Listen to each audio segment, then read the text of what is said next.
चक्षुर्येन तस्मै श्रीगुरवे नमः।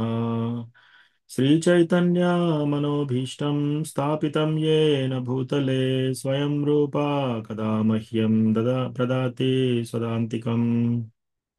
वन्देऽहं श्रीगुरो श्रीयुतापदकमलं श्रीगुरून् वैष्णवांश्च श्रीरूपं साग्रजातां सहगना रघुनाथान्वितं तं सजीवं साद्वैतं सावधूतं परिजनसहितं कृष्णचैतन्यदेवं श्रीराधा कृष्णपादान् सहगना ललिता श्रीविशाखान्वितांश्च।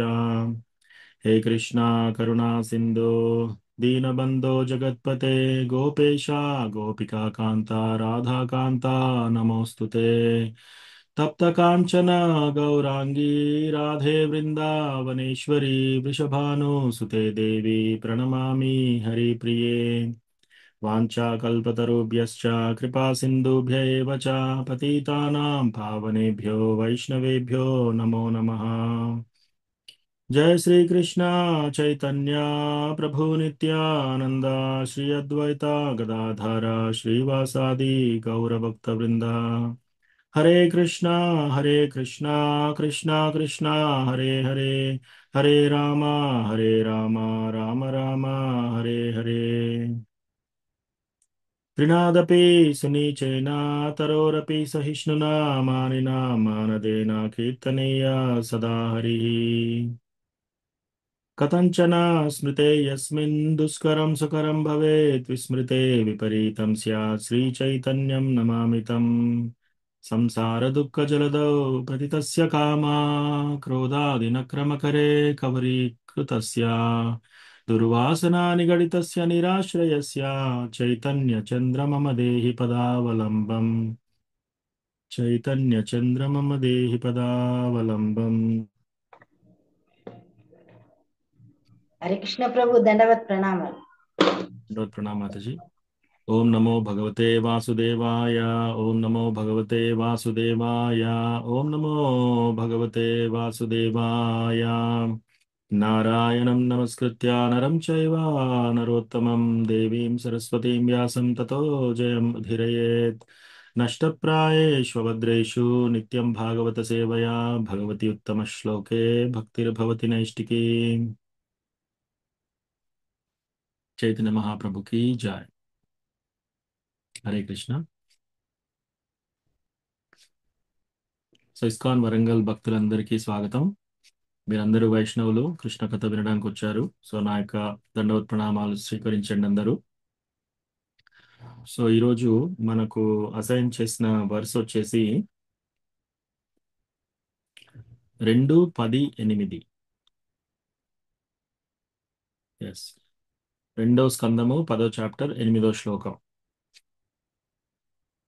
సో ఈ 10వ చాప్టర్ వచ్చేసి మనకు శ్రీమద్ భాగవతము సర్వ ప్రశ్నలకు సమాధానము ఆ చాప్టర్, అందులోకి వచ్చాం మనము. ఇది ఆ రెండో స్కందం యొక్క చివరి చాప్టర్ అన్నమాట. సో ఇప్పటివరకు సో ఈ చివరి చాప్టర్లో మనం ఈరోజు ఈ శ్లోకం చూద్దాం. 2:10:8. ఇది కాల్ అండ్ రిపీట్ చేస్తానే, ఎవరైనా ఒక డివోటీ ముందు ఇది అన్మ్యూట్ చేసి కాల్ అండ్ రిపీట్ చేయండి. ఆ తర్వాత మిగతా డివోటీస్ అందరూ చెప్పవచ్చు. యోధ్యాత్మికోయం పురుషః योऽध्यात्मिकोऽयं पुरुषः सोऽसावेवा सोऽसावेवादिदैविकः शोषावेवादिदैविकः यस्तत्रो भयविच्छेदः यस्तत्रो भयाविच्छेदः पुरुषो ह्यादिभौतिकः। पुरुषो ह्यादिभौतिकः योऽध्यात्मिकोऽयं पुरुषः योऽध्यात्मिकोऽयं पुरुषः स्वसावेवादिदैविकः शोषावेवादिदैविकः यस्तत्रो भयविच्छेदः यस्तत्रो भयविच्छेदः पुरुषो ह्य पुरुषो ह्यादिभौतिकः पुरुषो ह्यादिभौतिकः योऽध्यात्मिकोऽयं पुरुषः योऽध्यात्मिकोऽयं पुरुषः स्वसावेवादिदैविकः शोषावेवादिदैविकः यस्ततत्रो भयविच्छेदा यस्तत्रो भयविच्छेदः पुरुषो ह्यादिभौतिकः पुरुषो ह्यादिभौतिकः। हरे कृष्ण। थैंक यू प्रभु। दंडवत प्रणाम। दंडवत प्रणाम। हरे कृष्ण गीता प्रभु जी, डिवोटीज, प्रणमामि प्रभु जी। दंडवत प्रणाम।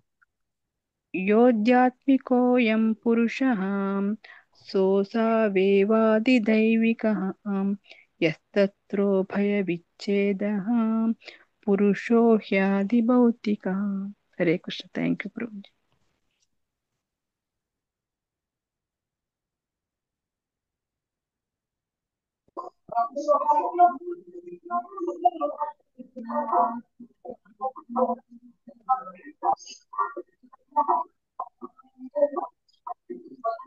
సో మిగతా డివోటీస్ ఇప్పుడు అన్మ్యూట్ చేసి చెప్పవచ్చు. हरे कृष्ण प्रभु जी।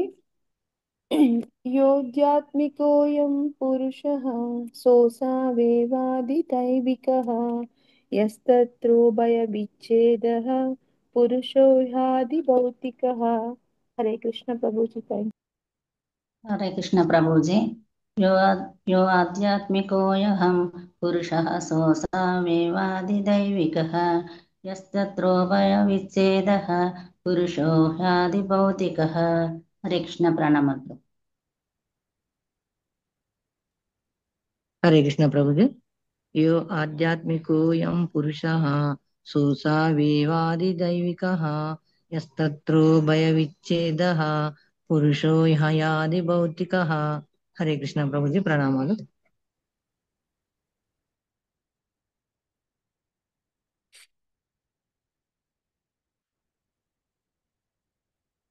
ఓకే, హరే కృష్ణ ప్రభుజీ, ప్రణామాలు. యోధ యోధ్యాత్మిక యయం పురుషः సోసావేవాదిదైవికः యస్తత్రో భయవిచ్ఛేదः పురుషో హ్యాదిభౌతికः. హరే కృష్ణ ప్రభుజీ, ప్రణామ్. Thank you. దండవత్ ప్రణాం. ఓకే, సో శ్రీమద్ భాగవతం 2:18 योऽध्यात्मिकोऽयं पुरुषः सोऽसावेवादिदैविकः यस्तत्रो भयविच्छेदा पुरुषो ह्यादिभौतिकः. Translation and purport by His Divine Grace A.C. Bhaktivedanta Swami Srila Prabhupada. Srila Prabhupada ki jai. The individual person possessing different instruments of senses is called the Adhyatmic person, and the individual controlling deity of the senses is called Adidaivik. The embodiment seen on the eyeballs is called the Adibhautik person. తెలుగులో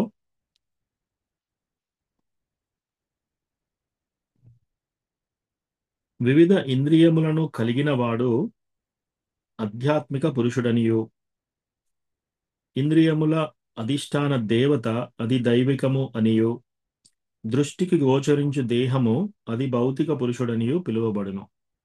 so ఇక్కడ మనకు 3 పదాల గురించి చెప్పారనమాట. ఒకటి అది దైవక, ఆధ్యాత్మిక, ఆది భౌతిక. సో ఈ 3 విషయాలు మనకు తెలియజేశారనమాట. సో మనకి ఏదైతే మనం అద్దంలో ముందుకు వెళ్ళి మనకు కనపడే ఇంద్రియాలు ఏవైతే ఉంటాయో, రైట్, ఒక ఇంద్రియం, ఫర్ ఎగ్జాంపుల్ ఉదాహరణకి ఒక ఇంద్రియం వచ్చేసి ఈ కన్ను. ఓకే, ఈ కన్ను మీరు అద్దం ముందుకు వెళ్ళినప్పుడు చూసినప్పుడు మీరు అద్దంలో ఏం కనబడుతుంది? మీకు ఒక కన్ను కనబడుతుంది, ఇలా గుడ్డు కనిపిస్తుంది మనకు, రెప్పలు, తర్వాత దాని లోపల గుడ్డు, దాని తర్వాత నల్లది, అవన్నీ మొత్తం ఆ కనపడేది ఏంటంట? అది భౌతిక. ఓకే, ఇంకొకటి అది దైవిక అంటే ఏంటి? మనకి కన్ను కనిపించాలి అంటే సూర్య భగవానుని యొక్క అనుగ్రహం కావాలి. సూర్య భగవానుని యొక్క అనుగ్రహం ఉంటేనే ఈ కన్ను మనకు కనబడుతుంది. యాక్చువల్గా మనం చూడగలుగుతాం. గుడ్డి వాళ్ళు చూడలేరు, రైట్? అట్లాగే మనకు గుడ్డి వాళ్ళం కాని వాళ్ళు మనం చూస్తుంటే ఏదైనా కనిపిస్తుంది మనకు. అంటే అది కనిపించడానికి కారణం ఏంటి? ఒక దేవత, ఒక దేవుడు ఉన్నాడు అక్కడ. సో అది అది దైవిక. ఉం? అట్లాగే ఈ వివిధ ఇంద్రియాలన్నీ కలిగిన వాడు ఆధ్యాత్మిక పురుషుడు. ఆధ్యాత్మిక అంటే subtle senses, mind, intelligence, ego, అట్లా అన్నమాట. సో ఇవి మనకు డెఫినేషన్స్ ఇవన్నీ చెప్తున్నారు. ఎందుకంటే మనం ముందు ముందు వెళ్ళినప్పుడు ఈ యొక్క ప్రక్రియ మనకి ఈ ప్రాసెస్ ఆఫ్ క్రియేషన్ ఎలా జరుగుతుంది అనేది మనకు చెప్తున్నారు అనమాట ఇక్కడ. సో ప్రాసెస్ ఆఫ్ క్రియేషన్ దాని గురించి ఎక్స్ప్లెయిన్ చేస్తూ మనకి డీటెయిల్స్ ఇస్తున్నారు అనమాట. సో ఇప్పుడు ఫర్ ఎగ్జాంపుల్ మనకి కర్ణాలు, చెవులు పనిచేయాలి అంటే దానికి కావలసిన సటిల్ సెన్స్ ఆర్గన్ ఏంటి? శ్రోత్ర. ప్లస్ ఈ యొక్క చెవులు మనకు పనిచేయాలి అంటే దిగ్దేవతలు అనుగ్రహం ఉంటేనే మనకి చెవులు పనిచేస్తాయి అన్నమాట. అట్లాగే ఈ యొక్క మనకు స్కిన్ అంటే చర్మము, ఈ చర్మంలో మనకి ఏంటి? చర్మంలో తాకిడి తెలుస్తుంది అన్నమాట. ఏదైనా తాకినప్పుడు చల్లది కానీ వేడి కానీ మనం తగిలినప్పుడు తెలుస్తుంది మన చర్మానికి. అది ఎలా తెలుస్తుంది? వాయుదేవుడి కారణంగా. అంటే మనం ఇట్లా ఈ ఈ పనులు ఏ పని చేయాలన్నా కూడా, ఏ ఇంద్రియం మనకు పని చేయాలన్నా కూడా ఒకటి ఫస్ట్ ఇంద్రియం కావాలి, రెండోది దిగ్దేవత, ఆ యొక్క దేవత కావాలన్నమాట. సో ఆ దేవత అది దైవిక. మనకి ఇంద్రియాలు యాజ్ ఇట్ ఈజ్ మనకు అద్దంలో కనిపించే ఇంద్రియాలు ఏంటియో అది అది భౌతిక. ఆ సటిల్ సెన్స్ ఆర్గన్ మనకు కనిపించకుండా ఆ సటిల్ సెన్స్ ఆర్గన్ ఏదైతే సూక్ష్మ శరీరంలో ఉంటుందో అది ఆ ఆధ్యాత్మిక. సో ఈ మూడు టర్మ్స్ మనకు చెప్పారనమాట. ఎందుకంటే మనం ముందు ముందు వెళ్తున్నప్పుడు ఈ మూడు టర్మ్స్ బాగా వాడతారు ఈ చాప్టర్లో. తర్వాత మూడో స్కందంలో కూడా చాలా వరకు ఇవి రిపీట్ చేస్తూ ఉంటారనమాట. సో మనకు గుర్తుపెట్టుకోవాల్సింది ఏంటి? మనకు అద్దంలో మనకు ఫిజికల్ గా మనకి ఏదైతే మనం చూడగలిగి మనకు కనబడిస్తుందో ఈ బాడీ, గ్రాస్ బాడీ ఏదైతే ఉందో, ఈ శరీరం, స్థూల శరీరం ఏదైతే ఉందో, ఈ స్థూల ఇంద్రియాలు ఏవైతే మనకు కనబడుతున్నాయో, ఇప్పుడు ఇట్లా చూస్తే మనకి చేయి ఇట్లా లేపగానే చర్మం కనిపిస్తుంది. ప్లస్ ఇట్లా మనం అద్దం చూసుకుంటే మన యొక్క కన్ను కనిపిస్తుంది. కాబట్టి ఇవన్నీ ఏంటి? అది భౌతిక. ఆ యొక్క లోపట సూక్ష్మ ఇంద్రియాలు ఏంటి? అది దైవిక, సారీ ఆధ్యాత్మిక. ఆ యొక్క ఇంద్రియం పనిచేయడానికి ఒక దేవత కావాలి, అది ఆ దేవత అది దైవిక. సో ఈ మూడు టర్మ్స్ ఈ శ్లోకాలో మనకు చెప్పారనమాట. సో అట్లాగే మనకు చక్షు, కళ్ళు కనపడాలంటే ఏం కావాలి? సూక్ష్మ శరీరం ఏంటది? అక్షిని. అక్షిని ఉండాలి. ఆ అక్షినీస్ ఉంటేనే మనకి నో అక్షిని అంటే కళ్ళు, అక్షిని అంటే మనకు భౌతిక. సో అక్షిని. తర్వాత చక్షు. చక్షు అనేది సూక్ష్మ శరీరం. దానికి కావలసిన దేవత ఎవరు? సూర్య భగవానుడు. ఆ సూర్య భగవానుని అనుగ్రహం ఉంటేనే మనకి ఈ కళ్ళు కనిపిస్తున్నాయి. అలాగే టంగ్, ఈ యొక్క నాలుక. సో నాలుక యొక్క సటిల్ సూక్ష్మ శరీరం ఏంటి? జిహ్వా. అది పనిచేయాలంటే వరుణదేవుడి యొక్క అనుగ్రహం కావాలి. ఉం? అట్లాగే మన యొక్క ముక్కు, మనకు వాసన తెలియాలి అంటే అశ్విని కుమారాస్, ఆ దేవతల ద్వారా మనకు తెలుస్తుంది అనమాట. అలాగా ఒక్కొక్క ఇంద్రియానికి ఒక్కొక్కటి ఇలా చెప్పారు. మన వాక్కు, మన మన వాయిస్, మనం మాట్లాడుతుంటే ఈ వాక్కు మనకు బయటికి రావాలి అంటే సూక్ష్మ శరీరం ఏంటి? వాగ్. తర్వాత అగ్నిదేవుడి యొక్క అనుగ్రహం ఉంటే మాత్రమే వాక్ వస్తుంది బయటికి. తర్వాత మన యొక్క వెంట్రుకలు, ఉమ్, సూక్ష్మ శరీరం ఎవరు? రోమ. దీని ఇంద్రియ దేవత ఎవరు? మహీరుహ. అట్లాగే మన యొక్క చేతులు పనిచేయాలంటే దీని యొక్క ఇంద్రియం ఏంటి? ఆ సూక్ష్మ శరీరం ఏంటి? బలం. దీని యొక్క దేవత ఇంద్ర. అలాగే కాళ్ళు పనిచేయాలంటే కర్మభిర్. కర్మభిర్ ఉపేంద్ర, దేవుడి పేరు ఉపేంద్ర. సో అట్లా మనకు రకరకాల ఇవన్నీ అవయవాలు పనిచేయాలంటే ఈ యొక్క ఆ, దేవతల యొక్క సహాయం కావాలి. వీటి డెఫినేషన్స్ ఇక్కడ ఇచ్చారనమాట. సో ఎవరైనా ఒక డివోటీ ఈ యొక్క పర్పోర్ట్ చాలా స్లోగా చదవండి.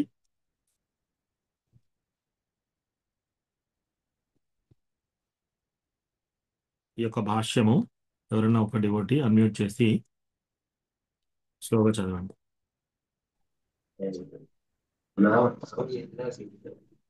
జస్ ప్రభు, గౌరవం కరుణానికి ప్రభు. హరే కృష్ణ. హరే కృష్ణ ప్రభు. భాష్యము శ్రీల ప్రభుపాదుల వారి. శ్రీల ప్రభుపాదికి జయ. ప్రధానాంశమగు పరమాత్ముని రూపమున గల పూర్ణ పురుషోత్తముడగు భగవానుడే పరమ నియామక ఆశ్రయమై ఉన్నాడు. ఈ విషయమున భగవద్గీత 10వ అధ్యాయము 42వ శ్లోకం యందు ఈ విధముగా తెలుపబడినది. అథవా బహు నైతేన కిం జ్ఞాతేన తవార్జున విష్టభ్యాహమిదం కృత్స్న్యం ఏకాంశేన స్థితో జగత్. విష్ణువు, బ్రహ్మ, శివుడు వంటి అధిష్టాన దేవతలు దేవదేవుడగు శ్రీకృష్ణ భగవానుని యొక్క పరమాత్మ రూప వ్యక్తీకరణలై ఉన్నారు. తన నుండి సృజింపబడిన ప్రతి విశ్వమునందును ప్రవేశించి అతడు ఆ రూపంలందు తనను ప్రదర్శించుకొనును. అయినప్పటికీ నియామకుడు, నియంత్రితుడు అనడి భేదములు మాత్రము నెలకొనియే ఉండును. ఉదాహరణకు ఆహార నియంత్రణ శాఖ యందు ధాన్య నియామకుడు మరియు నియంత్రికుడు ఒకే మూలకములతో తయారు చేయబడి ఉందురు. అదే విధముగా భౌతిక జగమునందలి ప్రతి ఒక్కరును ఉన్నతులకు దేవతలచే నియంత్రింపబడి వారు. ఉదాహరణకు మనము ఇంద్రియములను కలిగి ఉన్నను, అవి ఉన్నతులకు అధిష్టాన దేవతలచే నియంత్రింపబడును. థ్యాంక్ యూ ప్రభు. వెలుగు. ఒక నిమిషం డిస్కస్ ఓకే బ్రో. చేద్దాము. సో ఇక్కడ ఏమంటున్నారంటే, మనము ఏదైనా చేయాలంటే, మనము ఫర్ ఎగ్జాంపుల్ మనకు ఏదైనా పని చేయాలంటే ఒకరు కంట్రోల్ చేస్తారు, ఇంకొకరు కంట్రోల్ చేయబడతారు. అట్లాగే ఇప్పుడు మనము వచ్చినప్పుడు మనకి కళ్ళు ఉన్నాయి, చెవులు ఉన్నాయి, ఈ ముక్కు ఉంది, ఇవన్నీ ఉన్నాయి. ఇవన్నీ ఈ ఇంద్రియాలు మనకి ఇచ్చినా కూడా ఇవి పని చేయడం కోసము ఇంకొక దేవతలు కంట్రోల్ చేస్తున్నారు మనల్ని. మనకంటే హయ్యర్ బీయింగ్స్ వాళ్ళు, అందుకే వాళ్ళు దేవతల రూపంలో ఉన్నారనమాట. సో ఆ దేవతలు ఏం చేస్తున్నారంటే ఒక్కొక్క శాఖ ఒక్కొక్కరు చూసుకుంటున్నారు. ఫర్ ఎగ్జాంపుల్ చూపు గురించి ఇది పనిచేయాలంటే సూర్యదేవుని అనుగ్రహం చేతనే ఆయన యొక్క శాఖలోనే ప్రతి ఒక్కరికి కళ్ళు కనిపిస్తున్నాయి అన్నమాట. అట్లాగే మన నాలుక పని చేయాలి అంటే, టేస్ట్ కింద తెలియాలి అంటే వరుణదేవుడు. సో అట్లా ప్రతి ఒక్కటి ఇప్పుడు మన చేతులు పనిచేయాలంటే ఇంద్రుడు, ఇటువంటి దేవతల యొక్క సహాయం ఉంటేనే. సో వాళ్ళు మనల్ని కంట్రోల్ చేస్తున్నారంట అన్నట్టు. సో అది ఇక్కడ చెప్తున్నారు. సో ఈ శ్లోకం ఎస్పెషల్లీ ఇది భగవద్గీత 10వ చాప్టర్లో చెప్తున్నారనమాట. ఏదది? అథవా బహునైతేన కిం జ్ఞాతేన తవార్జున విష్టభ్యాహం ఇదం కృత్స్నం ఏకాంశేన స్థితో జగత్. సో 10వ చాప్టర్లో విభూతులు అన్ని చెప్తున్నాడు. కృష్ణ వచ్చేసి అన్ని చెప్తున్నాడు అనమాట. పాండవులలో నేను అర్జునుడిని, ప్రణవం ప్రణవ అక్షరం కూడా నేనే, అన్ని డీటెయిల్స్ చెప్తూ వచ్చేసి తర్వాత ఏం చెప్తున్నాడు కృష్ణ? ఎక్కడ ఎవరికి బలం బలవతాం చాహం, ఎవరికైనా బలం ఉందనుకో ఆ బలం ఎక్కడి నుంచి వస్తుంది? కృష్ణ నుంచే వస్తుంది. ఎవరికైనా తెలివితేటలు ఉంటే అవి ఎక్కడి నుంచి వస్తున్నాయి? కృష్ణ నుంచే వస్తుంది. అట్లా అన్ని చెప్తూ వచ్చుకుంటూ లాస్ట్ కంటాడు అనమాట. యద్యద్విభూతి మత్సత్వం శ్రీమద్ ఊర్జితం ఏవవా తత్తద్ ఏవావగచ్చత్వం మమతైజోంస సంభవం. ఎక్కడైనా మీరు ఏదైనా ఒక చక్కని విషయం చూస్తున్నారు అనుకోండి, ఆ విషయం యొక్క చక్కదనం ఎక్కడి నుంచి వస్తుందట? కృష్ణ యొక్క ఏకాంశేన, ఒక చిన్న స్పార్క్. ఎవరైనా ఫర్ ఎగ్జాంపుల్ మనకు చాలా అందంగా కనపడ్డారు అనుకోండి, అందంగా ఎందుకు కనిపిస్తున్నారు వాళ్ళు? కృష్ణ యొక్క చిన్న మెరుపు వాళ్ళలో ఉంది కాబట్టే వాళ్ళు అందంగా కనబడుతున్నారు. ఎవరైనా చాలా బలం ప్రదర్శిస్తున్నారు, ఆ బలం ఎక్కడి నుంచి వస్తుంది వాళ్ళకి? కృష్ణ యొక్క ఒక చిన్న మెరుపు లాంటిది వాళ్ళకు ఉంది కాబట్టే అలా ప్రదర్శన చేయగలుగుతున్నారు అనమాట. సో అది ఈ శ్లోకం యొక్క. సో ఇది చెప్పి లాస్ట్కి ఈ శ్లోకం చెప్తున్నాడు అనమాట. లాస్ట్కి భగవద్గీతలో 10వ చాప్టర్లో కృష్ణ ఏమంటున్నాడు? అథవా బహునైతేన కిం జ్ఞాతేన తవర్జున. ఇవన్నీ ఎందుకు అర్జున? విష్టభ్యాహం ఇదం కృష్ణం ఏకాంశేన స్థితో జగత్. ఈ యొక్క మొత్తం జగత్తునంతా, ఈ యొక్క భూమండలానంతా కూడా నేను నా యొక్క చిన్న అంశలాగా ఎంటర్ అయిపోయి దాన్ని గాలిలో ఇట్లా తేలేలాగా చేస్తున్నాను నేను. అని చెప్తున్నాడు కృష్ణ. సో ఇక్కడ అన్ని గ్రహాలు, సూర్యుడు, చంద్రుడు, తర్వాత భూమి, earth, Mars, Venus, Jupiter, Saturn, ఇవన్నీ కూడా గ్రహాలన్నీ కూడా గ్రహాలలో ఎలా నిలబడుతున్నాయి? కృష్ణ అందులోకి ఎంటర్ అయ్యి ఒక చిన్న స్పార్క్ లాగా ఎంటర్ అయిపోయి వాటిని ఆ తేలేలాగా చేస్తున్నాడు అనమాట. గ్రావిటేషనల్ ఫోర్స్ అని మనం చదువుకుంటున్నాం ఇక్కడ. కానీ ఆ గ్రావిటేషనల్ ఫోర్స్ ఇప్పుడు కనిపెట్టాం మనము. ఆ గ్రావిటేషనల్ ఫోర్స్ క్రియేట్ చేసింది ఎవరు? కృష్ణ. సో అట్లా చెప్తూ వస్తూ ఈ ఇంద్రియాలు కూడా, ఇంద్రియాల యొక్క ఇవన్నీ కూడా మనకు పనిచేయాలంటే ఒకరు కంట్రోలర్ ఉండాలి, ఇంకొకరు కంట్రోల్డ్ ఉండాలి. ఆ కంట్రోల్డ్ మనం, అది భౌతిక, రైట్? ఈ సూక్ష్మ ఏదైతే ఉందో ఇంద్రియాలు, అది ఆధ్యాత్మిక. ఎవరైతే కంట్రోల్ చేసే దేవతలు ఉన్నారో, like ఇంద్రుడు, వాయు, వరుణ దేవుడు, వీళ్ళందరూ ఇవన్నీ పనిచేయడానికి వాళ్ళు, అది దైవిక. సో అది ఆ, ఇక్కడ చెప్తున్నారు. సో అది మనకు, ఇది ఓన్లీ డెఫినేషన్స్. ఇక్కడ నుంచి మనకు కొంచెం కథ తక్కువగా ఉంటుంది. సో ఇవి ఆ, ఇక్కడ ఏంటంటే మనకు 10 క్యారెక్టరిస్టిక్స్, ఈ పురాణాల్లో మొత్తం 10 క్యారెక్టరిస్టిక్స్ ఏంటి అని చెప్తున్నారు అనమాట. అత్ర సర్గో విసర్గశ్చ స్థానం పోషణమూతయ మన్వంతరానుకత నిరోధో ముక్తిరాశ్రయ. సో అట్లా మనకి సర్గ, విసర్గ, స్థానం, పోషణం, మన్వంతర, ఈశానుకత, నిరోధ, ముక్తి, ఆశ్రయ. సో మనకు మొత్తం 10 టాపిక్స్ గురించి చెప్పారు ఇక్కడ. సో ఫస్ట్ సర్గ, విసర్గ, ప్రైమరీ క్రియేషన్, సెకండరీ క్రియేషన్. ఆ తర్వాత స్థానం, ఏ ఏ గ్రహాలు ఎక్కడ ఉంటున్నాయి, వాటి అడ్రస్ ఏంటి, జియోగ్రఫీ ఏంటి, అవన్నీ. పోషణం, మెయింటెనెన్స్ ఎలా జరుగుతుంది మనందరికీ, అన్ని జీవరాశులకి పోషణము, మెయింటెనెన్స్ ఎలా జరుగుతుంది. తర్వాత మన్వంతర, మనువులు ఎప్పుడు వస్తారు, వాళ్ళు ఎంతకాలం ఉంటారు, వాళ్ళు వచ్చినప్పుడు వాళ్ళ లైఫ్ డ్యూరేషన్ ఎలా ఉంటుంది, వాళ్ళ యాక్టివిటీస్ ఎలా ఉంటాయి, అవన్నీ మన్వంతరాలు చెప్పారు. ఊతి అంటే మన యొక్క కర్మ, మన యొక్క యాక్టివిటీస్, మన యొక్క చేష్టలు. ఆ, తర్వాత పుణ్యకార్యాలు అంటే ఏంటి, ఇవన్నీ డీటెయిల్స్ ఊతి. తర్వాత ఈశానుకత, ఈశానుకత అంటే భగవంతుని యొక్క కథ గురించి, ఆయన యొక్క లీలల గురించి, ఆయన ఎలా వస్తాడు, ఇదంతా ఈశానుకత. తర్వాత నిరోధ, నిరోధ అంటే సృష్టి జరిగింది, మన సృష్టి జరిగిన తర్వాత లయం కూడా జరగాలి కదా, వినాశనం కూడా జరగాలి కదా, అదంతా నిరోధల. తర్వాత ముక్తి, మనకు మోక్షం ఎలా, మోక్ష మార్గం ఏంటి, అది. తర్వాత ఆశ్రయ, దీనంతటికీ ఆశ్రయం ఎవరు? భగవంతుడు. ఇప్పుడు మనం చూసాం కదా, కృష్ణ యొక్క చిన్న అంశ ఈ ఈ యొక్క భూమండలానికి వచ్చేసి ఈ భూమిని ఎలాగైతే నడిపిస్తుందో, ఎలా అయితే తేలేలా చేస్తుందో, అప్పుడు మనం అర్థం చేసుకోవాలన్నమాట. అన్నిటికీ షెల్టర్, అన్నిటికీ ఆశ్రయ ఎవరు? అన్నిటికీ ఆశ్రయం ఎవరు? కృష్ణ భగవానుడు, ఉం? పరమాత్మ. సో ఇక్కడ మనకు అందరికంటే ఆశ్రయం ఎవరు అనేది ఈ శ్లోకం ద్వారా మనకు చెప్తున్నారు. సో ఈ శ్లోకంలో మనకి 3 కాన్సెప్ట్లలో అది భౌతిక, ఆధ్యాత్మిక, అది దైవిక, ఇవన్నిటికీ మూలమైన ఆశ్రయం ఎవరు? శ్రీకృష్ణ భగవానుడు. అది మనకు తెలియజేస్తున్నారు. సో అది ఇప్పటి వరకు మనకి ఈ శ్లోకాలో చెప్పిన విషయము. ఎవరికైనా ఏమైనా ప్రశ్నలు ఉంటే అడగండి ఈ రోజు టాపిక్ లో, లేకపోతే జనరల్ క్వశ్చన్ అండ్ ఆన్సర్స్ కూడా తీసుకోవచ్చు ఇప్పుడు మనం.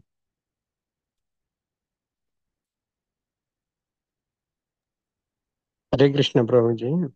ధన్యవాదాలు. ప్రభుజీ, భౌతిక ప్రపంచం ఉంది, ఇది ఆధ్యాత్మిక ప్రపంచం. భౌతిక ప్రపంచంలో మనకు అనేక బ్రహ్మాండాలు ఉన్నాయి అంటారు. అందులో ఒక్కొక్క బ్రహ్మాండంలో 14 భువన భాండాలు ఉంటాయి అంటారు కదా ప్రభు. ఎస్. ఈ 14 భువన భాండాలలో మరి 14 లోకాలకి సూర్యచంద్రులు వీరేనా? మరి ప్రతి ఒక్క లోకానికి వేరే సూర్యచంద్రులు ఉంటారా ప్రభు?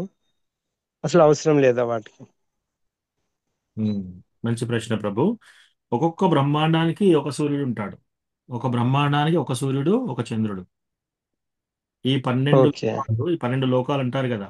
12 లోకాలు అంటే ఏంటి? ఇప్పుడు మనం భూమండలంలో ఉన్నాం, రైట్? ఈ భూమండలం కింద అతల, వితల, సుతల, తలాతల, రసాతల, పాతాల, ఇవన్నీ కింద లోకాలు.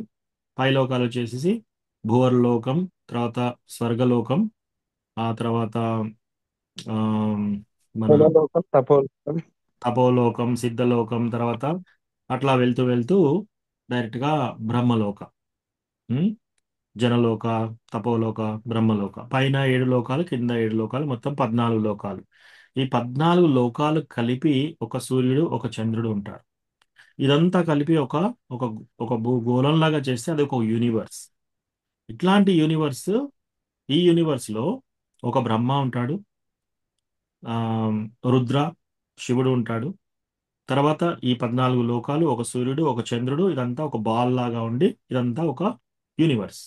ఇట్లాంటి యూనివర్స్ ఇదంతా ఒక పోపు గింజ అనుకోండి. ఫర్ ఎగ్జాంపుల్, ఒక యూనివర్స్ ఒక పోపు గింజ. మీరు ఒక పెద్ద బస్తాలో మొత్తం నిండా పోపు గింజలు కడితే ఎన్ని ఉంటాయి? కొన్ని లక్షల కోట్ల పోపు గింజలు ఉంటాయి కదా. అలాగే ఈ మొత్తం సృష్టిలో అన్ని బ్రహ్మాండాలు ఉన్నాయన్నమాట. సో సూర్యుడు చంద్రుడు ఒక్కొక్క ప్రపంచానికి ఒకరు. ఈ 14 లోకాలకి సూర్యుడు చంద్రుడు ఒకరే. Okay, thank you Prabhu. Hare Krishna.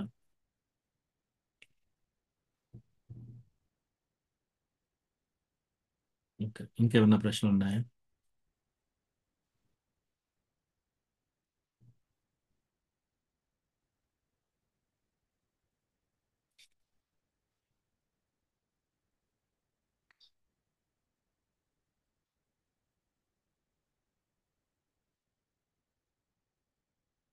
Okay, అట్లయితే ఈరోజు తొందరగా మనం క్లాస్ ముగియొచ్చు.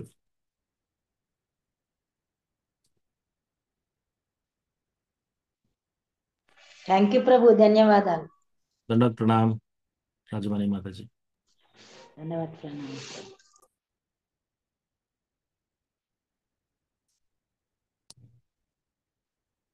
ఓకే, సో దర్శన్ కోసం మీరు వెయిట్ చేయండి. దర్శన్ వచ్చినప్పుడు దర్శనం చేసుకొని మనం క్లాస్ ఎండ్ చేయొచ్చు. ఇంకెవరికైనా ప్రశ్నలు ఉన్నాయా? హరే కృష్ణ ప్రభుజీ. ఎస్ మాతాజీ. ప్రభుజీ, అమ్మవారు అమ్మవార్ల 5 రూపాలు, అందులో రాధారాణి ఒక అవతారము అని అంటారు కదా ప్రభుజీ, అవతారాలు. చెప్పండి మాతాజీ. అంటే దుర్గామాత, గాయత్రి మాత, లక్ష్మీదేవి, రాధారాణి వీళ్ళందరూ ఓ అవతారాలు, ఒకరే గాని అవతారాలా ప్రభుజీ? ఓకే, సో మనకు శాస్త్రాలలో ఏం చెప్పారు అంటే కృష్ణస్తు భగవాన్ స్వయం. సో కృష్ణస్తు భగవాన్ స్వయం. ఆ ఏతే చాంస కళా పుంస కృష్ణస్తు భగవాన్ స్వయం ఇంద్రారీ వ్యాకులం లోకం మృడయంతి యుగే యుగే. సో మనకి చాలా రకరకాల అవతారాలు ఉన్నాయి దేవుడి గురించి. 3 దేవతలు ఉన్నారు. సో ఈ 3 దేవతలలో మనకి అన్నిటికంటే స్వయం భగవాన్, పూర్ణ పురుషోత్తమ భగవాన్ ఎవరు? కృష్ణ అని చెప్పారనమాట. సో అందులో భగవద్గీతలో కూడా కృష్ణ ఏం చెప్పాడు? ఆ మత్తః పరతరం నాణ్యత్ కింతి జస్తి ధనంజయ మయి సర్వం ఇదం ప్రోతం సూత్రే మణిగణా ఇవ.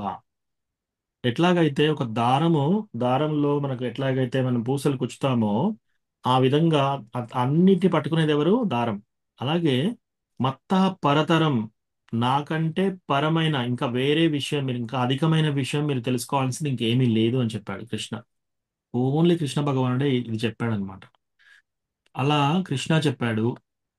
తర్వాత మీరు ఎక్కడ ఏ తీసుకున్నా కూడా ఆ ఈవెన్ శివుడు కానీ నారాయణుడు కానీ వీళ్ళెవ్వరు కూడా ఇటువంటి విషయం చెప్పలేదు. ఎవరైనా దేవతలు కూడా ఈ విధంగా చెప్పలేదు. ఏంటి? మత్తాపరతరం నాణ్యత్ కింతి జస్సి ధనంజయ, నాకంటే ఇంకా మీరు తెలుసుకోవాల్సిన పైన విషయం ఇంకేమీ లేదు అని చెప్పాడు కృష్ణ. ఓన్లీ కృష్ణ ఇటువంటి స్టేట్మెంట్ చెప్పాడు. సో అట్లాగా మనం చూస్తూ ఉంటే ఈ అందరు దేవతలు కూడా భగవంతుని యొక్క అంశాలు అన్నమాట. సో రాధారాణి భగవంతుడు కృష్ణ రాధా, రాధా కృష్ణ ప్రణయ వికృతి హ్లాదిని శక్తిరస్మాత్ ఏకాత్మానావపి భువి పురా దేహభేదం గతౌ తౌ చైతన్యాఖ్యం ప్రకటమధునా తద్వయం చైక్యమాప్తం రాధా భావద్యుతి సువలితం నవమి కృష్ణ స్వరూపం. సో వీళ్ళిద్దరూ యాక్చువల్లీ రాధాకృష్ణ అనేది వాళ్ళు యాక్చువల్లీ ఒకటి. అయితే కృష్ణ భగవానుడు రసరాజ్. ఆయనే ఆయన రసను అనుభవించడం కోసము రాధారాణి కృష్ణ సపరేట్గా అయ్యారనమాట. 2 ఎంటిటీస్గా అయ్యారు. ఒక్కటే ఉండేది కానీ 2గా అయ్యారు. ఆ రెండు మళ్ళీ రాధారాణి యొక్క ప్రేమ కృష్ణ కంటే అధికంగా ఎలా ఉంది, కృష్ణకి అంతు పట్టట్లేదు. కృష్ణకి అన్ని తెలుసు, కృష్ణ రసరాజ్, అన్నిట్లలో అందరికంటే బాగా ఎంజాయ్ చేసేది ఎవరు? కృష్ణ. కానీ కృష్ణని చూసినప్పుడు రాధారాణి 1000 రెట్లు ఎక్కువ ఆనందం పొందుతుంది. ఆమెలో ఉన్న ఆనందం ఏంటి తెలుసుకోవడం కోసం అట్లా మళ్ళీ కృష్ణ ఈ చైతన్య మహాప్రభులాగా వచ్చేసి రాధాభావ ద్యుతి సుబలితం నవమి కృష్ణ స్వరూపం. సో అట్లా వచ్చేసి రాధారాణి యొక్క ఆమె హృదయంలో ఎంత ప్రేమ, ఆమె ఎలా ఎంత సంతోషాన్ని అనుభవిస్తుంది కృష్ణను చూసినప్పుడు అనేది తెలుసుకోవడానికి చైతన్య మహాప్రభు కృష్ణ వచ్చేసి అది ఆస్వాదించడానికి వచ్చాడు అనమాట చైతన్య మహాప్రభుగా. సో మనం శాస్త్రికంగా ఇలా చూస్తే ఇట్లా వస్తుంది యాక్చువల్గా. ఫస్ట్ కృష్ణ, తర్వాత రాధారాణి కృష్ణ ఇద్దరు ఒకటే కానీ మళ్ళీ విడిపోయారు. అంటే వాళ్ళ యొక్క ప్రేమ అనుభవించడం కోసం. అట్లాగే ప్రతి ఒక్క మన శాస్త్రాల్లో ఏం చెప్తున్నా అంటే ప్రతి ఒక్క లక్ష్మీదేవి రాధారాణి నుంచి ఒక అంశ అన్నమాట. సో కృష్ణ భగవానునికి శక్తులు పరాశ శక్తిర్ వివిధైవ శ్రూయతే. సో భగవంతునికి చాలా శక్తులు ఉన్నాయి. అందులో ఒకటి అంతరంగ శక్తి, ఇంకోటి బహిరంగ శక్తి, మూడోది తటస్థ శక్తి. సో ఆ కృష్ణ భగవాన్ యొక్క అంతరంగ శక్తి ఎవరు? రాధారాణి. సో అంతరంగ శక్తి ఏంటంటే ఎవరైతే కృష్ణ భగవానుడు ప్లస్ ఎవరైతే కృష్ణ భగవానుని భక్తిలో కరెక్ట్ ప్రాపర్ డివోషనల్ సర్వీస్ లో ఎవరు ఉంటారో వాళ్ళు అంతరంగ శక్తి కింద ఉంటారనమాట. మనందరం డివోటీస్ కూడా ఎవరైనా శుద్ధ భక్తులు ఆర్ సిన్సియర్ డివోటీస్. అలా కాకుండా ఇప్పుడు తటస్థ శక్తి, అటు అంతరంగా కాదు ఇటు బహిరంగ కాదు. సో మనందరం యాక్చువల్లీ కృష్ణ భగవాన్ యొక్క తటస్థ శక్తి. ఓకే, మనము ఐదర్ అంతరంగ శక్తి ఆధ్వర్యంలోనే ఉండాలి, తర్వాత బహిరంగ శక్తి ఆధ్వర్యంలోనే ఉండాలి. సో ఎప్పుడైతే ఈ జీవి గోలోక బృందావనం నుంచి వైకుంఠ నుంచి పడి కిందికి వస్తాడో, నేను ఎంజాయ్ చేయాలి, కృష్ణ ఎందుకు ఎంజాయ్ చేస్తున్నాడు, నేను కూడా ఎంజాయ్ చేయాలి అని అనుకున్నప్పుడు అదొక డిసీజ్డ్ వ్యాధి లక్షణం అన్నమాట. ఆ వ్యాధిగ్రస్తులందరినీ ఒక దగ్గర పెట్టారు. సో అదేంటి? ఈ యొక్క భౌతిక ప్రపంచం. సో ఈ భౌతిక ప్రపంచంలోకి మనం వచ్చినప్పుడు ఇదంతా ప్రకృతి. సో మనందరం కూడా ప్రకృతి. సో మనందరం కూడా పార్వతీదేవి యొక్క పిల్లలం, రైట్? సో కృష్ణ ఏమయ్యాడు? కృష్ణ వచ్చేసి అన్ని రకరకాల కృష్ణ నుంచి బలరాం నుంచి ఆది చతుర్వ్యూహ సంకర్షణ ప్రద్యుమ్న అనిరుద్ధ వాసుదేవ, ఆ సంకర్షణ ఇది ప్రథమ చతుర్వ్యూహ. ఆ ప్రథమ చతుర్వ్యూహాల సంకర్షణ నుంచి నారాయణ వస్తాడు. ఆ నారాయణ నుంచి మళ్ళీ ద్వితీయ చతుర్వ్యూహ, మళ్ళీ సంకర్షణ ప్రద్యుమ్న అనిరుద్ధ వాసుదేవ. ఆ యొక్క ద్వితీయ సంకర్షణ నుంచి అక్కడి నుంచి వస్తున్నాయి అన్నీ. ఇంకా ఏవి? లీలావతారాలు, గుణావతారాలు. గుణావతారాలు ఎవరు? బ్రహ్మ సత్వగుణావతారం, తర్వాత విష్ణు సత్వగుణావతారం, బ్రహ్మ రజోగుణావతారం, తమోగుణావతారం వచ్చేసి శివుడు. సో శివుడు కూడా యాక్చువల్లీ కృష్ణ భగవానుని యొక్క అవతారం, ఒక గుణావతారం. అట్లా శివుడు వచ్చేసి ఈ పార్వతీ శివులు కలిసి ఇక్కడ మనకి ఈ ప్రాపంచిక లైఫ్ లో మనకు జగన్మాత జగత్పితలాగా ఉంటారనమాట ఈ ప్రాపంచిక లైఫ్ లో, రైట్?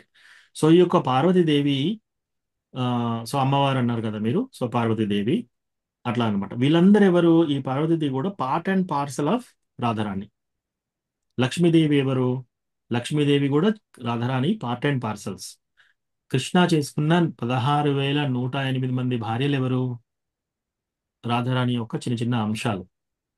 ఆ తర్వాత అందరు గోపీస్ అందరు ఎవరు? రాధారాణి యొక్క అంశాలు, రైట్? సో మనందరం కూడా ఎవరు? మనందరం కూడా కృష్ణ భగవాన్. మమైవాంశో జీవలోకే జీవభూత సనాతన. సో అట్లా అంటే కృష్ణ యొక్క అంశలే వీళ్ళందరూ కూడా, అందరం కూడా కృష్ణ యొక్క అంశలం అనమాట. సో ఇప్పుడంతా ఒక మెషిన్ లాగా ఆలోచించండి. ఒక కారు ఉంది, దాంట్లో రకరకాల నట్లు బోల్ట్లు అన్నీ ఉన్నాయి. ఒక నట్టు తీసి బయటపడేశారు. ఆ నట్టుకు వాల్యూ ఏముంటుంది? ఏమీ ఉండదు. ఆ నట్టు ఎప్పుడైతే ఆ ఇంజన్కి సరిగా ఉండి అందులో పనిచేస్తుందో అంతవరకే ఆ నట్టు యొక్క వాల్యూ. ఎప్పుడైతే నట్టు పడిపోయిందో ఆ నట్టుకు ఏం వాల్యూ ఉండదు. అలాగే మనం ఏం చేసాం, మనం కృష్ణతో ఉండి కృష్ణతో మనము కృష్ణ ఆ, ఆధ్యాత్మిక ప్రపంచంలో మనం ఉండి కృష్ణకు సేవ చేస్తూ ఉంటే మన వాల్యూ ఉంటుంది, మనకు కూడా హ్యాపీనెస్ ఉంటుంది. మనమేమనుకున్నాం, లేదు లేదు ప్రతిసారి మనం కృష్ణకి ఎందుకు చేయాలి అని చెప్పేసి మనం ఇక్కడికి వచ్చి పడ్డాం. సో ఇప్పుడు మనము ఈ అమ్మవారు అని మీరు అనేది పార్వతీదేవి యొక్క మాయాశక్తి. ఆ పార్వతీదేవి యొక్క మాయాశక్తి ఎవరు? కృష్ణ భగవాన్ యొక్క బహిరంగ శక్తి. సో ఆమె కూడా కృష్ణ భగవాన్ యొక్క ఆధ్వర్యంలోనే పనిచేస్తుంది. వీళ్ళందరూ కూడా కృష్ణ భగవాన్ యొక్క ఆధ్వర్యంలోనే పనిచేస్తున్నారు. ఎవరు? అందరూ కూడా లక్ష్మీదేవి, పార్వతీదేవి, ప్రతి ఒక్కరు, సీతాదేవి, అందరూ. రైట్. సో అట్లా వీళ్ళందరూ కూడా ఎవరు? రాధారాణి యొక్క ఆ, అంశలు అన్నమాట. సో అట్లా. సో మీరు అన్నట్టు ఈ మనకు కొన్ని కొన్ని కథలలో ఇవన్నీ ఇట్లా చెప్తున్నారు, కానీ యాక్చువల్లీ మనకు స్టార్ట్ అయిందంతా కృష్ణ నుంచి రాధారాణి నుంచి. సో అట్లా మనము తీసుకోవాలి. మీ ప్రశ్న ఆన్సర్ అయిందా మాతాజీ? ఎస్ ప్రభుజీ వచ్చింది. ఉమ్, అంటే కలియుగానికి ముందు స్వయం కృష్ణ భగవాన్ రాధారాణి అవతారం వచ్చింది కాబట్టి ప్రభుజీ మనం స్వయం కృష్ణ రాధారాణి వాళ్ళని ఆరాధించడమే ఇప్పుడు మనకు కావాల్సింది కదా ప్రభుజీ. ఓకే. సో ఈ కలియుగం కంటే ముందు కృష్ణ రాధారాణి వచ్చారు, వాళ్ళ నుంచి మనందరం వచ్చామని ఎట్లా కాదు ఆన్సర్. మొత్తం ఈ కలియుగం, ద్వాపర యుగం, ఈ అన్ని 4 యుగాలు కూడా ఒకదాని తర్వాత ఒకటి జరుగుతూనే ఉంటాయి అనమాట. ఒకదాని తర్వాత ఒకటి జరుగుతూనే ఉంటాయి. ఇవన్నీ అన్ని సత్యయుగాలు, అన్ని త్రేతాయుగాలు, అన్ని సత్యయుగ, త్రేతాయుగ, ద్వాపరయుగ, కలియుగ, ఈ 4 యుగాలు కలిపి ఒక మహాయుగ. ఇట్లాంటిది 2వ మహాయుగ, 3వ మహాయుగ, 4వ మహాయుగ, అట్లా అన్లిమిటెడ్ ఉన్నాయన్నమాట. సో ఇవన్నిట్లలో కూడా ఈ ప్రాపంచిక లైఫ్ లో మనం ఇక్కడ ఉన్నప్పుడు మనకి ఇప్పుడు టైం అవుట్ ఇచ్చారు. ఇక్కడ మనం ఉన్నాము. ఇక్కడ ఏంటి, మనం పుడుతున్నాము మరణిస్తున్నాము, పుడుతున్నాము మరణిస్తున్నాము. ఒకసారి ఆడ మనిషిగా పుడుతున్నాము, ఒకసారి మగవాళ్ళగా పుడుతున్నాము, ఒకసారి ఒక జంతువులాగా పుడుతున్నాము, పక్షిలాగా పుడుతున్నాము, అట్లా. సో దీని అంతటికీ ఈ జనన మరణం ఇదంతా చూసుకునడానికి ఈ యొక్క దేవత వ్యవస్థ ఇదంతా తయారు చేసేసి కృష్ణ మనకి ఈ యొక్క ప్రాపంచిక లైఫ్ ఇచ్చాడనమాట. ఈ ప్రాపంచిక లైఫ్ లో ఈ ప్రాపంచ లైఫ్ లో ఉండే విధంగా దుర్గాదేవి ఆ ఆ మనల్ని టెస్ట్ చేస్తుంది అన్నమాట. ప్రతిసారి మనల్ని టెస్ట్ చేస్తుంది, వీళ్ళకి ఏమేమి కోరికలు ఉన్నాయి, ఏంటి ఏంటి అని చెప్పేసి. సో అట్లా టెస్ట్ చేస్తే మనం ఏం చేయాలంటే ఆ టెస్ట్లు దాటి మనం ఆధ్యాత్మిక ప్రపంచానికి వెళ్ళడానికి ప్రయత్నం చేయాలి. ఓకే. ఎందుకు అలా చేయాలి? అవసరం లేదు. ఇప్పుడు ఇక్కడ ఉండేసి నేను ఈ జన్మలో ఇంత బీదవాడిగా పుట్టాను, ఆ నాకు ఓన్లీ ఇంతవరకే ఆస్తి వచ్చింది, నాకు ఇంకా నెక్స్ట్ జన్మలో నాకు ఇంకా మంచి జన్మ రావాలి, అట్లా కోరుకుంటే ఆ జన్మ వస్తుంది. అలా అలా ఇస్తారు. రైట్. ఈ దేవతలకు అందరికి మనం పూజ చేస్తే అలా ఫాస్ట్ గా ఇస్తారు. కానీ ఏమవుతుంది, ఆ జన్మ కూడా కొన్ని రోజులు ఉంటుంది, మళ్ళీ మరణిస్తారు. రైట్. సో తర్వాత లేదు లేదు అసలు ఈ మానవ జన్మ కాదు, నాకు దైవం జన్మ కావాలి, నేను దేవతను అయిపోతాను. ఎస్, నువ్వు ఏ దేవత అంటే ఆ దేవత కావచ్చు. బ్రహ్మ కావచ్చు, ఆ తర్వాత సూర్యుడు కావచ్చు, చంద్రుడు కావచ్చు, ఇంద్రుడు కావచ్చు, వాయుదేవుడు కావచ్చు, వరుణదేవుడు కావచ్చు, నవగ్రహాలు కావచ్చు, ఆ, అశ్విని కుమారాస్ కావచ్చు, ఇవన్నీ. కానీ వాళ్ళకి మరణం ఉంటుంది. సో అట్లా మనం అన్ని ప్రయత్నాలు చేయవచ్చు. పైలోకాలకు వెళ్ళొచ్చు, దేవలోకానికి వెళ్ళొచ్చు, సిద్ధలోకానికి వెళ్ళొచ్చు. సిద్ధలోకాలు అన్ని సిద్ధీస్ ఉంటాయి, అష్టసిద్ధీస్. తద్వారా మీరు ఏం చేయొచ్చు అంటే మీరు ఒక గ్రహాన్ని సృష్టించవచ్చు. మీరు అక్కడ మాయమైపోయి ఇంకొకటికి కూడా వెళ్ళొచ్చు. ఒక సముద్రంలో మునిగి ఇంకో సముద్రంలో తేలొచ్చు. రైట్. సో ఇట్లా అన్ని సిద్ధలోకాలకు వెళ్ళొచ్చు. కానీ వాళ్ళు మరణిస్తారు. సో ఇదంతా కాదు నేను బ్రహ్మలయం అయిపోతాను, నేనే పెద్ద సృష్టికర్తను అయిపోతానని. కానీ బ్రహ్మ కూడా కావచ్చు మనం. కానీ బ్రహ్మ కూడా మరణిస్తాడు 311 ట్రిలియన్ సంవత్సరాల తర్వాత. ఇన్ఫాక్ట్ మనందరం కూడా మన పూర్వజన్మలో ఎప్పుడో ఒకప్పుడు బ్రహ్మలాగా ఉన్నాం. సో బ్రహ్మలాగా ఉన్న మనము ఈ విధంగా ఇలా తయారయ్యాం. ఇప్పుడు మనం చూసుకుంటే మనకు అర్థమైపోతుంది మన లైఫ్లో మనం సక్సెస్ఫుల్ అయ్యామా, బ్రహ్మ నుంచి ఇంత ఫెయిల్యూర్లో అయిపోయామా అనేది. సో ఇట్లా ఒకసారి జంతువులాగా ఇట్లా ఇట్లా తిరుగుతూ తిరుగుతూ తిరుగుతూ ఒక తెలివైన వ్యక్తి ఎప్పుడైనా కృష్ణ భగవాను అనుగ్రహం చేతనో ఎవరైనా భక్తుడి చేతనో, లేదు ఇది కొంత మ్యాడ్నెస్ ఉంది ఇక్కడ, ఇన్ని జన్మలు ఈ మరణం ఇదంతా నాకు వద్దు, ఎస్, ఎంజాయ్మెంట్ ఇక్కడ కొంత ఉంది, కానీ ఈ ఎంజాయ్మెంట్ తాత్కాలికం, ఇది పర్మనెంట్ ఎంజాయ్మెంట్ కాదు. ముసలితనం వస్తే చాలా డేంజర్ ఇక్కడ, వ్యాధులు ఇవన్నీ వస్తే చాలా కష్టం. నేను పర్మనెంట్ సొల్యూషన్ ఆలోచిస్తాను అని ఎప్పుడైతే ఎవరైనా ఆలోచిస్తారో అప్పుడు వాళ్ళు కృష్ణ భగవాన్ యొక్క అంతరంగ శక్తి ఎంటర్ అవుతున్నారని అర్థం. సో వాళ్ళు చాంటింగ్ చేసి ఈ 4 రెగ్యులేటివ్ ప్రిన్సిపల్స్ ఫాలో అయ్యి చక్కగా ఇవన్నీ చేస్తూ ఉంటే ఏమవుతుందంటే ఈ దుర్గాదేవి, కృష్ణ భగవాన్ యొక్క మాయాశక్తి వాళ్ళని ఇక్కడే ఉంటారా, వీళ్ళు నిజంగా సీరియసా కాదా అని టెస్ట్ చేస్తుంటారన్నమాట. మన యొక్క కోరికలు నిజంగా ఆ, కోరికలు కరెక్ట్గా ఉన్నాయా లేవా అని టెస్టింగ్ ఇస్తూ ఉంటారు మనకి. ఆ టెస్ట్లో మనం పాస్ అయ్యి నెగ్గితే ఎస్, మనం మాయాశక్తి ద్వారా నుంచి బయటకు వచ్చేసి కృష్ణ భగవానుని అంతరంగ శక్తిలో వచ్చేసి మనము మరణించిన తర్వాత అంతకాలే చ మామేవ స్మరణ్ముక్త్వా కలేవరం, మనం చనిపోయే టైంలో ఎప్పుడైతే నారాయణ, కృష్ణ, విష్ణు, వాసుదేవ, లేకపోతే ఇట్లా విష్ణు నామాలు మనం ఏదైనా తీసుకున్నప్పుడు, కృష్ణ నామాలు తీసుకున్నప్పుడు ఆయా గ్రహాలకు వెళ్తాం. సో అట్లా కాకుండా ఇంకా హైయెస్ట్, ఇంకా మనకి శాస్త్రాలన్నీ తెలుసుకొని ఓకే, ఇప్పుడు మనకి ఈ ఆ, వైకుంఠ లోకాలు ఉన్నాయి. ఆ, సో 4 చేతుల నారాయణ ఉన్నాడు, తర్వాత రాముడు ఉన్నాడు, నరసింహావతారం ఉంది, వామన అవతారం ఉంది. ఇట్లా ఇట్లా ఇంకా వెళ్తూ ఉంటే భగవంతుని యొక్క భార్య ఛాన్స్ ఉంది. ఉమ్, సో ద్వారకా పత్నులు. సో ఇంకా దానికంటే పైన భగవంతుని యొక్క ప్రేయసి అయ్యే ఛాన్స్ ఉంది. అది బృందావన్లో భగవంతుడు మనతో ఆడుకుంటాడు, అసలు ఆయన భగవంతుడు అనే విషయమే మర్చిపోతాడు. సో అట్లా ఇవన్నీ మనం తెలుసుకున్నప్పుడు ఈ జీవి ఆటోమేటిక్గా అట్రాక్ట్ అవుతారనమాట. ఇట్లా అట్రాక్ట్ చేయడం కోసం భగవంతుడు వస్తున్నాడు, ఈ భౌతిక ప్రపంచానికి వచ్చి లీలలు చేస్తున్నాడు. ఈ లీలలు చేసినప్పుడు మనము రామలీల చూసినప్పుడు ఆహా, రామచంద్రుడు అంత అంత గొప్పవాడా, అంత గొప్పవాడు, అంత సుందరంగా ఉన్నా కూడా ఏకపత్ని వ్రతుడు చూడండి, ఆయన క్యారెక్టర్ చూడండి, తండ్రి మాట గురించి అని మనం చెప్పుకుంటూ ఉన్నాం, రాముడి గురించి ఇవన్నీ. సో ఇట్లా అట్రాక్ట్ అయ్యి మనం ఇలా తెలుసుకొని మనము డైరెక్ట్గా గోలోక బృందావనకు వెళ్ళడం మన యొక్క అంతిమ లక్ష్యం అన్నమాట. అయితే ఆ స్టేజ్లో మనం ఉన్నాం ఇప్పుడు, ఆ యొక్క సాధనా స్టేజ్లో. సో ఈ సాధనా స్టేజ్ మనం పర్ఫెక్ట్ అయిపోతే మనం డైరెక్ట్గా గోలోక బృందావనం చేరుకునే అవకాశం మనకు ఉంది అనమాట. సో ఇలా కాకుండా ఈ డివోషనల్ సర్వీస్ తెలియక చాలా మంది టీవీ భక్తి ఛానల్ పెట్టగానే వాళ్ళు ఏం చేస్తారు, మీరు ఈ యజ్ఞం చేయండి, ఈ హోమం చేయండి, మీరు డైరెక్ట్గా స్వర్గానికి వెళ్తారు. సో ఇలాంటివి చెప్తున్నారు, కానీ మనం దానికంటే అధికంగా చూస్తున్నాం ఇక్కడ, దానికంటే పైన విషయం చూస్తున్నాం ఇప్పుడు. ఓకేనా సుధామాతజీ? ఎస్ ఎస్ ప్రభుజీ, చాలా చాలా క్లియర్ గా చెప్పారు, చాలా అర్థమైంది ప్రభుజీ. చాలా చాలా ధన్యవాదాలు. Yes yes, Hare Krishna. Thank you Mataji.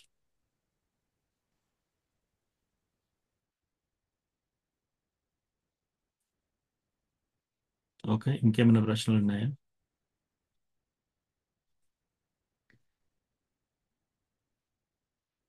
So ఇవన్నీ కూడా మనము ఇప్పుడు ఈ టాపిక్స్ అన్ని మనకు చైతన్య చరితామృతాల్లో, శ్రీమద్ భాగవతంలో ఇవన్నీ ఆధారంగా తీసుకొని మనం చెప్పిన ఆన్సర్స్ అన్నమాట. ఇవన్నీ ఏదో మనం ఊహించి చెప్పింది కాదు. ఇట్లా భగవంతుని యొక్క ఆమ్, ఆమ్, అంశాలు ఎలా ఉన్నాయి, ఆయన ఎక్స్పాన్షన్స్ ఎలా ఉన్నాయి, ఇవన్నీ డీటెయిల్డ్గా మనకు చైతన్య చరితామృత మధ్యలీలలో చెప్పారనమాట. సో మనకు శాస్త్రాలలో, భగవద్గీతలో కృష్ణ ఏం చెప్పాడు, ఇవన్నీ తీసుకొని మనము ఈ విధమైన కంక్లూజన్కి వస్తున్నాం అనమాట. ఇది కూడా మనం ఏమి ఏదో ఊహాగానాల్లాగా చేయట్లేదు. సో ఇవన్నీ మనం ఎస్ క్లుప్తంగా ఎస్ చదువుకొని ప్రభుజీ. ఎస్ ఇవన్నీ చేస్తున్నాం అనమాట. ఎస్ ప్రభుజీ, నేను ఇక్కడ వినినా కూడా శాస్త్ర ప్రకారంగా చెప్పిన వాళ్ళవే, అందులో కొంచెం డౌట్ ఉంటే మిమ్మల్ని అడిగాను Prabhuji. Sure sure Mataji. Thank you Prabhuji. Hare Krishna. Hare Krishna. Hare Krishna Prabhuji. So yes మనకి ప్రభుపాద చెప్పినట్టుగా 70% భక్తి చేసుకున్నా నేను తీసుకెళ్ళిపోతాను గోలోకానికి అన్నారు కదా. సో అది నిజంగా ట్రూనేనా? అది బికాస్ 70% భక్తి అంటే మనకి ఇంకా డిజైర్స్ ఉన్నట్టే కదా, మిగతా 30% అంటే సో మాతాజీ పర్ఫెక్ట్. మనం ఎస్, ప్రభుపాద అన్నాడు 70% చేసినా కూడా నేను తీసుకెళ్తానని. మనం 70 దగ్గర ఎందుకు సాటిస్ఫై అవ్వాలి? అసలు 70%లో మనం ఉన్నట్టు మనకి ఎలా తెలుస్తుంది? మనం 60% ఉన్నామా, 20% ఉన్నామా, అసలు ఇప్పుడే స్టార్ట్ చేసామా మనకు తెలియదు. సో ఆ 70% మార్క్ ఎవరు ఇస్తున్నారు, ఎవరు చెప్తున్నారు ఎగ్జాక్ట్ ఓకే ఇప్పుడు ఇవన్నీ చేసావు కదా, ఇప్పుడు నువ్వు 70కి వచ్చావని అట్లా మనం చెప్పే నిర్ధారణ ఎక్కడైనా ఉందా? సో అట్లా లేదు. కానీ మనం ఎలా చేయాలి? మనము ఇవన్నీ తెలుసుకున్నాక మనం చాలా అదృష్టంగా ఫీల్ కావాలి ఫస్ట్. ఎందుకంటే ఇన్ని విషయాలు, ఇటువంటి భగవంతుని యొక్క విషయాలు ఇంత క్లుప్తంగా మనకు తెలిసింది. చాలా మందికి ఈ విషయం తెలియదు. ఓకే, ఇప్పుడు ఈ విషయం తెలుసుకున్నాను నేను. 70 దగ్గర ఎందుకు ఆగాలి? 100% కృష్ణాని నేను మెప్పించాలి. కృష్ణ కృష్ణ కోసం నేను భక్తి ప్రేమగా చేస్తున్నాను అనమాట.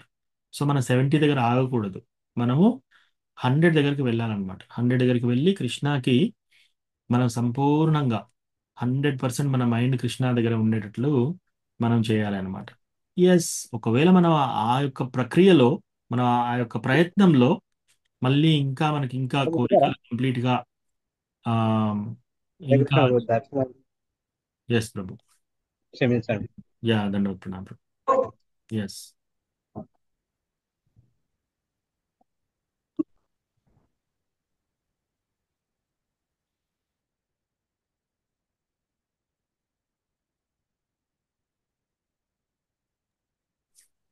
శిల ప్రభుపాద్ కి జై.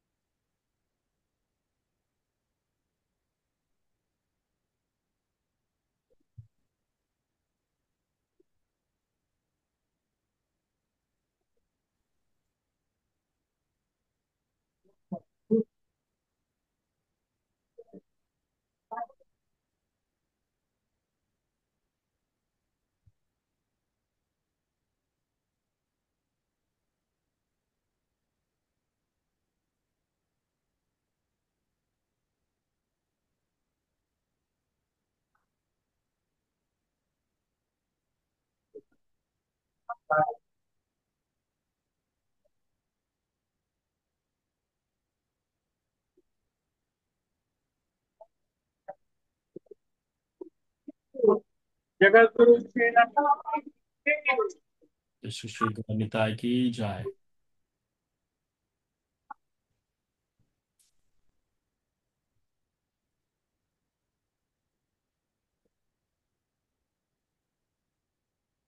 శ్రీ జగన్నాథ్ బలదేవ్ సుభద్రా మాయి की जय. तुलसी महारानी की जय. श्री राधा नीला माधव की जय.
సో అలా మనము భక్తి చేసేటప్పుడు 70 దగ్గర ఆగకూడదు. మనం ఇంకా ముందుకు వెళ్ళడానికి 100% చేయడానికి ప్రయత్నం చేయాలి. ఆ, సో మనకి తెలుస్తూ ఉంది, మన అడ్వాన్స్మెంట్ కూడా అర్థమైపోతుంది. మనకి భౌతిక విషయాల పట్ల మనము ఎంత ఆవేదన చెందుతున్నాం, ఎంత బాధపడుతున్నాం, బయట విషయాలు జరుగుతుంటే మనకి ఎంత దుఃఖం కలుగుతుంది. మనం మనం ఎవరన్నా మనల్ని ఒక మాట అంటే మనం ఎంత బాధపడుతున్నాం. తద్వారా మనం తెలుసుకోవచ్చు మనం భక్తిలో మొదల్లో ఉన్నామా, మధ్యలో ఉన్నామా, పై స్థాయిలో ఉన్నామని. రైట్? మనం ఎంత సఫర్ అవుతున్నామో దాన్ని బట్టి మనము ఎంత అలజడి వస్తుంది మనకి. ఏదన్నా విషయం జరిగినప్పుడు చూస్తే మనం ఎంత అలజడి సృష్టించుకుంటున్నాం మనలో, మన లోపల మనకు. రైట్? ప్లస్ ఇంద్రియాలు కంట్రోల్ ఎలా ఉంది, ప్లస్ మన కోరికలు ఎలా ఉన్నాయి. తద్వారా మనల్ని మనం కొంచెం విశ్లేషణ చేసుకోవచ్చు. మనం భక్తిలో ఎక్కడున్నాం, స్టార్టింగ్లో ఉన్నామా, మధ్యలో ఉన్నామా అనేది. సో అట్లా ఉన్నప్పుడు మనం ఏం చేయాలంటే డివోటీ అసోసియేషన్ తీసుకొని మనము కొంచెం కొంచెం పైకి వెళ్ళడానికి ప్రయత్నం చేయాలి. ఒకవేళ అర్జున ఈ ప్రశ్నలన్నీ అడిగాడు యాక్చువల్లీ కృష్ణాని. ఓ కృష్ణ, ఒకవేళ ఈ భక్తి చేస్తూ భక్తి మార్గంలో పూర్తి కాని వ్యక్తి పరిస్థితి ఏంటి? అప్పుడు కృష్ణ అంటాడు అనమాట, ఎస్, ఒకవేళ ఎవరైనా 40% వరకు భక్తి చేస్తారు, వాళ్ళు మరణిస్తే ఏమవుతారు, నెక్స్ట్ లైఫ్లో మళ్ళీ 41% నుంచి స్టార్ట్ చేస్తారు. మళ్ళీ వాళ్ళకి నెక్స్ట్ జన్మ కూడా ఎలా వస్తుంది? ఐదర్ బ్రాహ్మణుల కుటుంబంలో, నిజమైన బ్రాహ్మణులు, కుల బ్రాహ్మణులు కాదు, బ్రాహ్మణుల కుటుంబంలో, లేదా అరిస్టోక్రాటిక్ ఫ్యామిలీ, రాజుల కుటుంబంలో. సో వాళ్ళు ఎక్కువగా పని చేయకుండా వాళ్ళకి అన్ని ఆల్రెడీ ఉన్నాయి ఫెసిలిటీస్ కాబట్టి, లేదా ఇంకా ఎక్కువగా డివోషన్ చేసిన వాళ్ళకి భక్తుల కుటుంబంలో జన్మించే ఛాన్స్ వస్తుంది. రైట్? ఇంకా ఎక్కువ చేసిన వాళ్ళకి ఆచార్య కుటుంబంలో, అట్లా అన్నమాట. సో అట్లా వచ్చేసి మనం ఎప్పుడైనా ముందుకే వెళ్తున్నాము, కానీ వెనుకకు వెళ్ళవలసిన వెనకబడే ఛాన్స్ ఉండదన్నమాట. వెనుకబడే ఛాన్స్ ఒకప్పుడు అవుతుంది. ఎప్పుడు మనం ఏదన్నా వైష్ణవ అపరాధ చేసినప్పుడు మనం కొన్ని జన్మల వరకు అన్నీ మర్చిపోతాం. సో ఆ, కాబట్టి వైష్ణవ అపరాధం ఒకటి మనం కేర్ఫుల్గా చూసుకుంటే మనం భక్తిలో ఎప్పుడైనా ప్రోగ్రెస్ కావచ్చు. సిన్సియారిటీ అదొకటి ఉంచుకొని మనం ముందుకు వెళ్ళాలి. ఇంకా సీరియస్గా చాలా చూస్తే మన ఆచార్యులు వాళ్ళు ఎలా ప్రేయర్ చేస్తున్నారు, ఓ కృష్ణ, ఒకవేళ నీకు ఇష్టమైతే నన్ను స్వర్గానికి పంపి, నీకు ఇష్టమైతే నన్ను నరకానికి కూడా పంపి. ఎక్కడికి పంపిస్తే ఏంటి, నీ సేవనే చేసుకుంటాం మేము. సో వాళ్ళు ఎక్కడున్నారనేది కూడా కాదు, వాళ్ళు ఎక్కడుంటే అక్కడ వాళ్ళ మనసంతా గోలోక బృందావనంలోనే ఉంది. కాబట్టి భక్తి బాగా పెరిగినప్పుడు ఏమవుతుంది అంటే వాళ్ళు ఇంకా నేను గోలోక బృందావనం కూడా రావాలి కృష్ణ అని వేడుకోవట్లేరు. కృష్ణ నీ ఇష్టం, నీకు ఏది ప్లీజింగ్గా ఉంటే అది చేయండి, ఎక్కడ నాకు అసైన్మెంట్ ఎక్కడ మీకు ప్లీజింగ్గా ఉంటే అక్కడ ఇచ్చేయండి. సో అట్లా అనమాట. ఓకే మాతాజీ, ఆన్సర్ ఓకేనా మీకు? యా ప్రభుజీ, అసలు భక్తి అంటేనే ఫుల్ సరెండర్ కదా ప్రభుజీ. యాక్చువల్లీ ఫుల్ సరెండర్ అవుతేనే లైక్ యూనో.